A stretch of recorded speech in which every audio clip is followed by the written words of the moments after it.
என்ன எல்லாரும் உங்க ஸ்பெஷல் பர்சனுக்கு டெடி கொடுத்து செலிப்ரேட் பண்றீங்களா? ஆனா அந்த டெடி பேர் எப்போ எப்படி பிறந்துச்சுன்னு உங்களுக்கு தெரியுமா? கதையே வேற.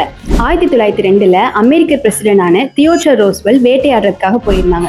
அப்போ ஒரு குட்டி கரடி தான் மாட்டுச்சு. அது மேல பாசம் வந்து அவர் அந்த கரடி வந்து விட்டுட்டாரு. இந்த இன்சிடென்ட்டை தான் வாஷிங்டன் போஸ்டர்ல ஒரு கார்ட்டூனா போட்டாங்க. இந்த கார்ட்டூனை பார்த்த பொம்மை கடைக்காரரான மோரிஸ் நீக்டோன் ஒரு சாஃப்டான கரடி பொம்மையை செஞ்சு அதுக்கு டெடி பேர்னு பேர் வச்சாரு.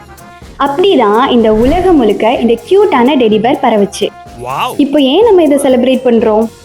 டெடி பேர்னா ஒரு சாஃப்ட் ஹார்ட்டோட அடையாளம். ஒரு பர்சனுக்கு நம்மளோட comfort, care and support express பண்றதுக்காக இந்த வேலண்டைன்ஸ் டே வீக்ல டெடி பேர் டேவை நம்ம செலிப்ரேட் பண்றோம். சிம்பிளா சொல்லணும்னா நம்ம மனசுக்கு பிடிச்சவங்க கிட்ட ஐம் ஆல்வேஸ் தேர் ஃபார் யூன்னு சொல்லணும்னா ஒரு டெடி பேர் கொடுத்தா போதும். ஸோ உங்கள் லைஃப்பில் இருக்கிற ஹியூமன் டெடிக்கு இந்த வீடியோவை டேக் பண்ணுங்க.